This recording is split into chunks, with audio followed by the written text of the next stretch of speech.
Guys, welcome back to All Action Sports.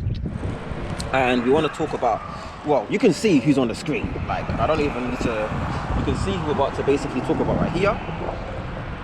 And the question we're having is, are these guys necessity or luxury? Now, each of these guys have, you know, experienced their own difficulties, right? Their own difficulties. So, for Salah, for instance, he's, you know, his form has not been great. That's for Salah. His form not been great.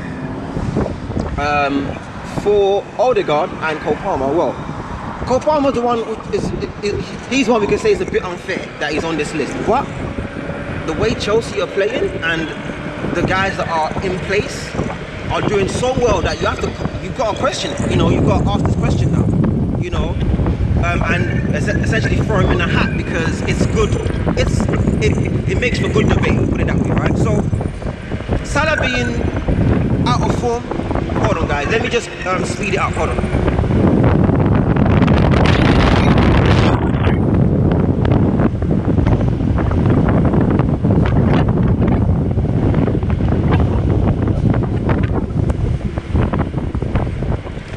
Okay, so Salah being out of form, right?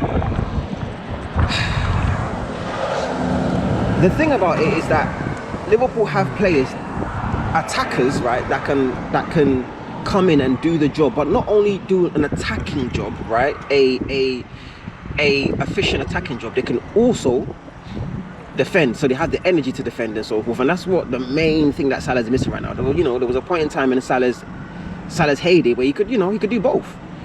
Right now, there's a struggle there. If we're being honest, there is a struggle, right? Salah isn't defending as much. Now, the problem we have now is the fact that, well, Liverpool have now anyway, is the fact that Salah, there was a point in time when his attacking was enough because he was scoring goals, so he didn't have to defend. But when you're not banging in the goals, it becomes a problem. Like, your defensive deficiencies really start becoming glaring. Because, bro, you're not doing what you're supposed to do up top. So as a result, Liverpool now have the main guy, Hugo Ekitike. He's like the main guy. You can't argue that, right? They have Cody. Well, let's put Cody Gakpo there because he's able to stay fit, unlike the, you know, unfortunate Alexander Isak, who's been injured again. Scored against Tottenham, but he's injured, unfortunately. So, like to talk, you know, let's just mention Gakpo, someone that is more consistent. So he's there, and he's, you know, he's not on top form, but Gakpo is almost like becoming a mainstay, you know, in the Liverpool attacking lineup. Now, anytime he's kind of maybe in and out of form, Wirtz is now stepping up. Wirtz has to be, him being in the middle, you know, joining maybe a McAllister, Szoboszlai and Gravenberch, or switching them around, doesn't work. Like, it has to be McAllister, Szoboszlai and Grav there in the middle, which means Wirtz needs to be pushed up top, and Wirtz does a good job up there. So with Wirtz now coming into form, no one can deny that. He's really started, like, things are starting to slowly work. They've not clicked all the way yet, but slowly starting to work. With Wirtz coming into form, right, Isak slowly gonna start looking like he wants to start banging in the goals consistently, and Ekitike just being the main guy. Where does Salah fit? Where does, like, has he become luxury is the question. Has he become luxury? Let's switch it on to Odegaard. The reason why Odegaard is because in terms of I guess maybe importance, right? We're not sure if Odegaard is as important to his team as the other two, Cole Palmer and Salah, right? But Odegaard is a captain. I think that's the main thing there. Odegaard is a captain of Arsenal. Not only is he a good player, a solid, not even a good player, fantastic player, right? But he's a captain of Arsenal, which makes it even more of an importance for him. Like, it's now glaring. Whereas if he wasn't captain, it might be easier to drop him. But him being a captain, oh, he's not, you know, he even come on, man, he's not gonna like that. Many, you know, it becomes like an issue. Like the captain not kind of being a guaranteed star. The Odegaard one is one that, to be fair, we believe Eze has to start, and it's unfortunately in place of Odegaard, which essentially now deems him luxury. Arsenal fans might find it differently, might say differently, but you can't say that Eze isn't. I think the main thing that Eze is really kind of differentiates him from Odegaard now is the fact that he's scoring.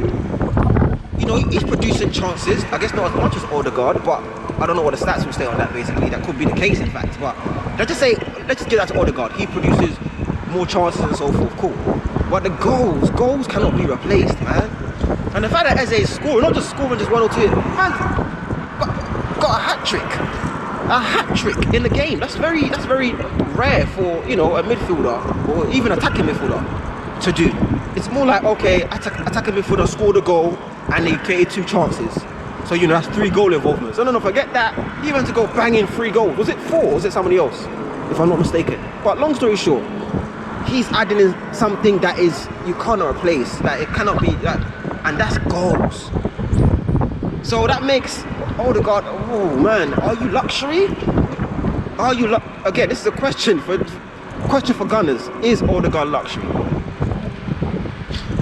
Right, and if we now look at their capital rivals, Chelsea, man, Chelsea are looking, when I look at like the replacements, the people that have had to step up in replacement for Cole Palmer, I'll say the main person is probably Esteban. He's the one that's really making ask questions like, wait, what's going on? Like, cheers. What is going on here?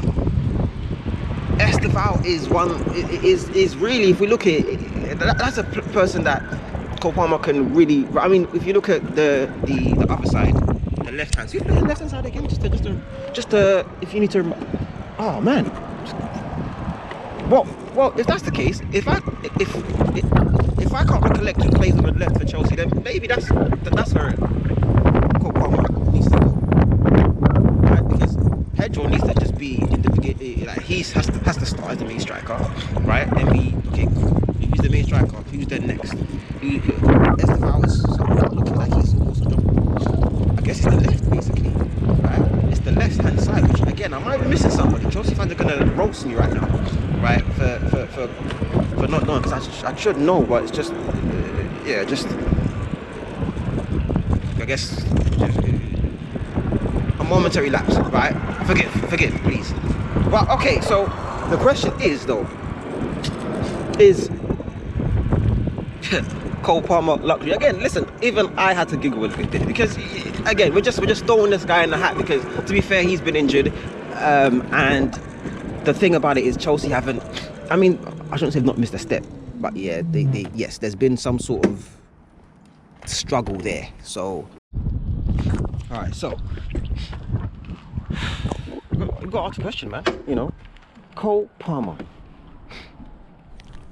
levels or luxury?